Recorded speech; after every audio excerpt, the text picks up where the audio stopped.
નમસ્કાર મિત્રો, હું આપણો દોસ્ત ધર્મેશ કાલા ભારતીય સનાતન સંસ્કૃતિના અલગ અલગ વિષય પર બધા સાથે વાત કરતો હોઉં છું.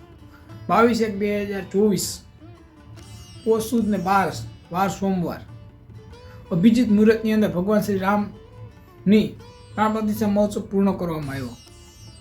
આપણા વડાપ્રધાન શ્રી નરેન્દ્ર મોદી સાહેબના હસ્તે આ પ્રાણ પ્રતિષ્ઠા મહોત્સવ થયો. અને બીજી વાત, આ મંદિર બનાવવા માટે 18 લોકોના બલિદાન છે.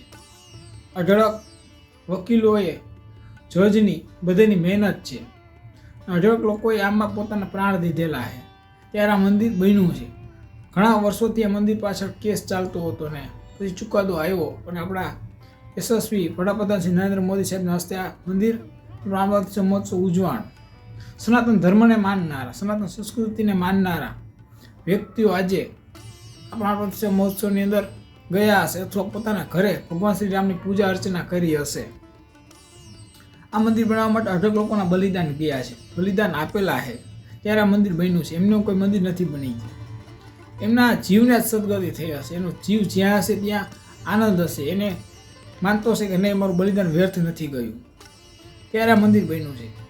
અને આ મંદિર બનાવવા માટે ભારતના તમામ લોકોએ પોતાનાથી બનતું યથાશક્તિ મુજબ દાન આપ્યું છે. એમાંથી આ મંદિર બનાવવામાં આવ્યું છે. કાલે કોઈ એમ ન કહેતા કે સ્કૂલ બનાવવી જોઈએ, હોસ્પિટલ બનાવવી જોઈએ, તો કોઈ સરકારે આમાં નથી આપ્યા પૈસા. ભારતની જનતાએ આ પૈસા આપ્યા છે. એના વ્યાજમાંથી એમાંથી આ બધું મંદિર મહોત્સવ બની રહ્યો છે. કોઈ એક વ્યક્તિના પૈસામાંથી નથી બન્યું.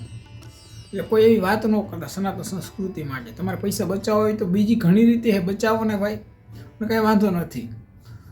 એટલે સનાતન સંસ્કૃતિને જે માનનારા એના માટે આજ ખૂબ દિવાળીનો દિવસ છે એવું કહી શકાય. આખા ભારતની અંદર જ્યાં જ્યાં મંદિરો આવેલા છે ત્યાં ભજન કીર્તનનું આયોજન થયેલું હોય. ભજન અને ભોજન, આપણે ત્યાં કાઠિયાવાડમાં કહેવાય છે ભજન અને ભોજન, તો એ બધી જગ્યાએ થઈ રહ્યું છે. તો એ પ્રાણ પ્રતિષ્ઠા મહોત્સવની ઐતિહાસિક ઘડી એની ઝાંખી બધાનો હું આ વિડીયોની અંદર કરાવવા માગું છું. તો વિડીયો છેલ્લે સુધી જોજો. આપને ભગવાન રામના પ્રાણ પ્રતિષ્ઠા મહોત્સવના દર્શન થશે.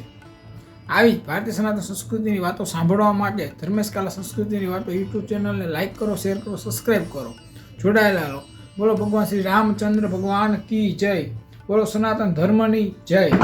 જય શ્રી રામ.